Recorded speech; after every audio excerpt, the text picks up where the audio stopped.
Hi viewers, welcome to my class on mechanics of materials. In today's class, I'll explain how to draw the shear force diagram for a beam. First, let us understand what is the shear force. When a beam is loaded like this, shear force at any section is the force which is trying to shear the beam at that particular section. So there will be two forces acting, one upward and the other one downward, two parallel equal opposite forces which is trying to shear the beam at that section. So shearing force at any particular section of a beam is the force which is trying to shear the beam. So it is the transverse forces, that is the forces which acts perpendicular to the axis of the beam, which tries to shear the beam. Now shear force we can obtain by the summation of the transverse forces acting one side of the section considered. If you take any one particular section like this, say section BC, to calculate the shear force at this particular section, you should sum up the transverse loads, that is the forces acting perpendicular to the axis on one side of the section, either left side or right side. So if you sum up the forces on left side, you will get one force. Okay. If you sum up the forces on the right side, you will get another force. Both the forces will be equal opposite, which will be trying to push the beam in the opposite directions, perpendicular to the axis, which will try to push the beam in opposite direction, perpendicular to the axis of the beam. So it will be pushing like this, one force will be pushing upward, another force will be pushing downward. So that will be trying to shear that beam at that particular section. So you can calculate the shear force at any section by summing up the forces on one side of the section considered. Now let us take a beam ABCD loaded with loads 20 kN and 54 kN at B and C. Now first we need to find out the support reactions. So in this case, this end you have a roller support. So the roller base is horizontal, so the reaction from the roller support will be vertical, so vertically upward in this case. Okay, so the reaction at this end will be vertically upward.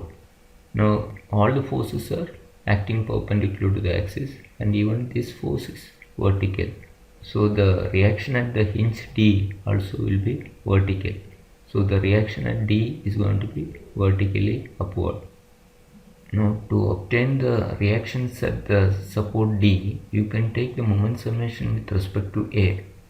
If you take the moment summation with respect to A, this 20 kN is producing a clockwise moment, and the moment of the 20 kN is 20 into 2 clockwise. Reaction at the support will not produce any moment because that force will be passing through the moment center. So 20 will produce a moment 20 into 2, and for 54 kN will produce a moment 54 into the distance is 7, 2 plus 5, 7. So 54 into 7, that is also producing a clockwise moment with respect to point A. And the reaction which is here vertically upward will produce an anti-clockwise moment. Reaction at D, which is acting vertically upward, will be trying to rotate the beam in the counterclockwise direction with respect to this point A. So this force is trying to produce anti-clockwise rotation.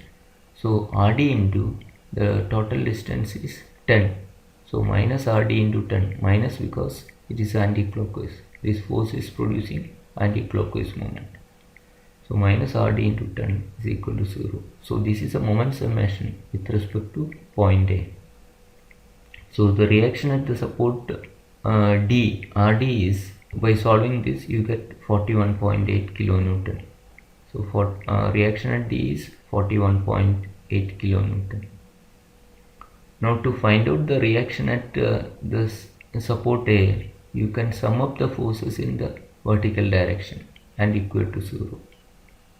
So you can take plus Ra minus 20 minus 54 plus Rd is equal to 0.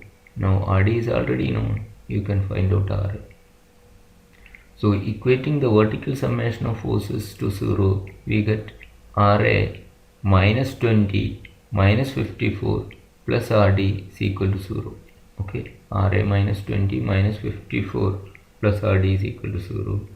So Rd is known, Rd is 41.8. So you can find out Ra as 20 plus 54 minus Rd or minus 41.8. You will get 32.2. So Ra is 32.2. So we got the reaction set at the end A as 32.2 and the reaction at the end D as 41.8. Now to find out the shear force at any section, say like in the section AB, I'll take a section here somewhere in between AB and calculate the shear force here. So shear force, as you understood, you can calculate as a summation of the forces on one side, summation of all the transverse forces on one side. So if you look at the left side, the transverse force, that is a force which is acting perpendicular to the axis, is only this reaction at A. There is no other force on left side of this section plane. So only Ra is there. So that is acting upward. So this is 32.2.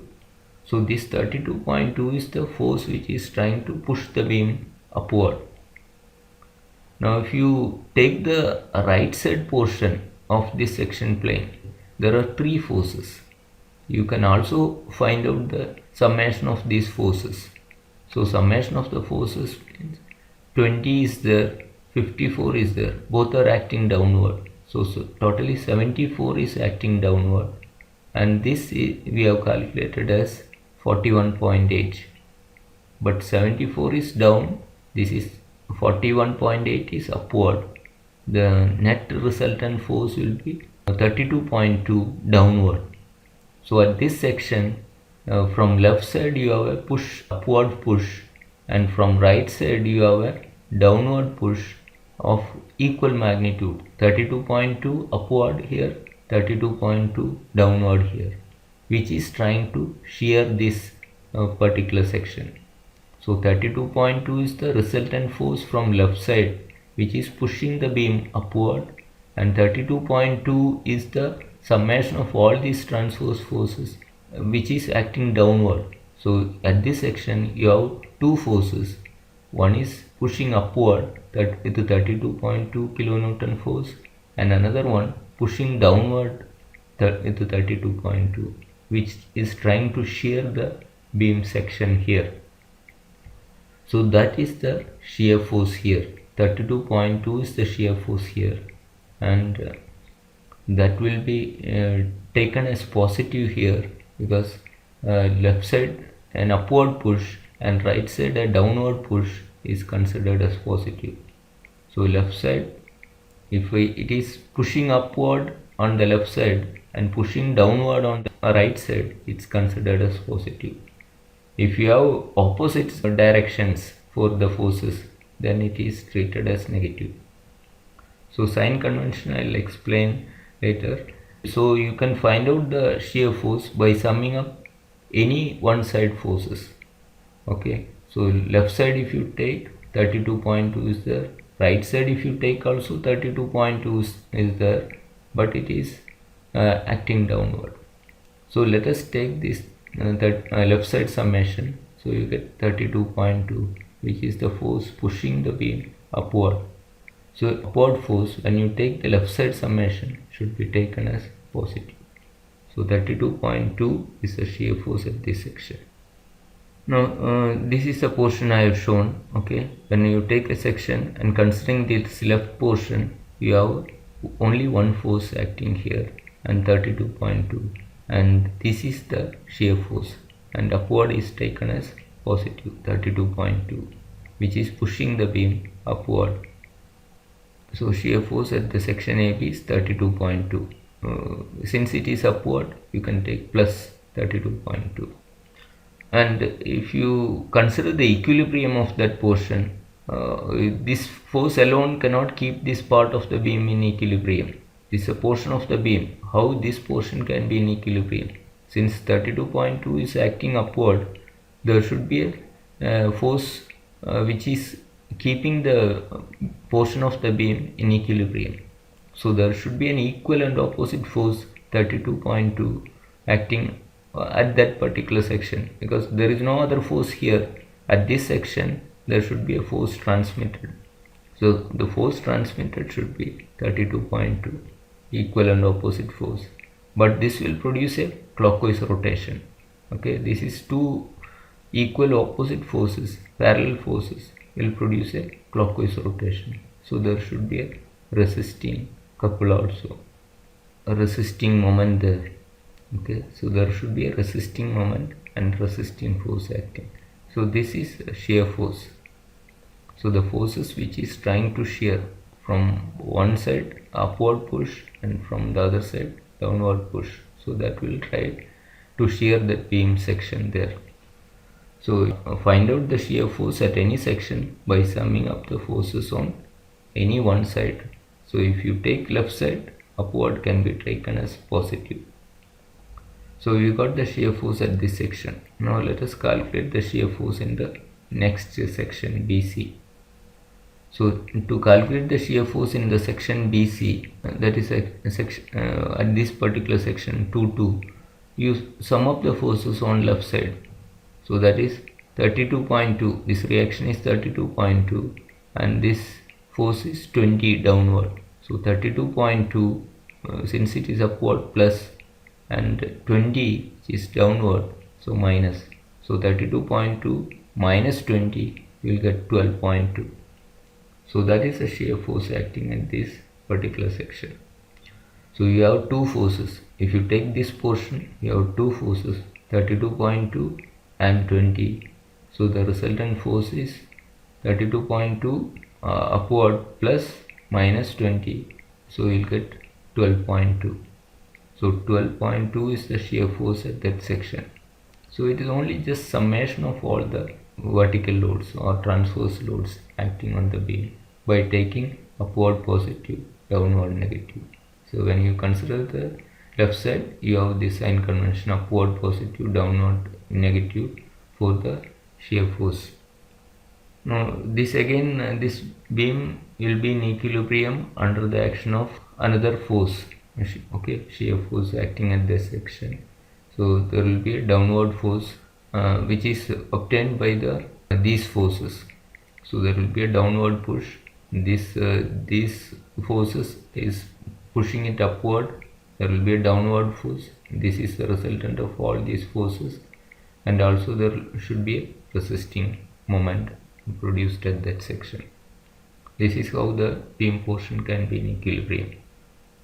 Now let us take the section 3.3, another section plane in the section CD. Now we can once again obtain the shear force at this section by summing up all these forces. So 32.2 is there upward plus minus 20 minus 54 will give the shear force at this section on 3.3. So shear force at that section is 32.2 minus 20 minus 54. We are only just summing up the forces by taking upward positive, downward negative. Okay, so you will get the shear force at this section as minus 41.8. So resultant of all these forces is pushing the beam down, and from right side there is an upward push. So this is just opposite to these two section planes. So these two section planes, you add left side force upward and right side downward. So you add forces like this, upward and downward. So here it is downward and upward. So from left side the resultant force is acting downward, and from right side it is acting upward. So it is trying to shear the beam in a different direction.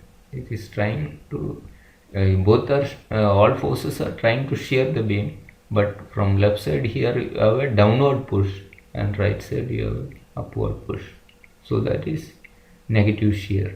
So you get minus 41.8 as shear force at this section. So anywhere in between A and B, if you take a section plane, you will have the same shear force 32.2. so at anywhere in between A and B, if you take a section plane, you will have shear force 32.2. Anywhere between B and C, the shear force is going to be same, because if you take the section plane very close to B also, the shear force is 32.2 minus 20 or 12.2. Even here it is going to be same, but if beyond C, you will have another force coming here and you will have different shear force minus 41.8. So shear force from A to B is constant, B to C is again constant, C to D is constant. Now this variation we can show, this values of shear force you can represent along the length of the beam. That will give the shear force diagram. So that you can plot just below the loading diagram. So in the first section we obtained the shear force as 32.2 kilonewton, whereas in the second section it was 12.2 kilonewton, and the last section you got minus negative shear force minus 41.8 kilonewton. So that plot showing the variation of shear force along the length of the beam is known as a shear force diagram. So you have the shear force diagram for the beam. Let us work out another example. Draw the shear force diagram for the beam shown in figure. So you have a loading like this. All point loads are acting at various points. Now to find out the reactions, first step is finding out the reactions at the supports. Then you can easily calculate the shear force at various sections. So taking the moment summation with respect to point A, you will get 31 kilonewton is producing a clockwise moment. 31 into 1 clockwise plus 52 is producing a clockwise moment with respect to point A.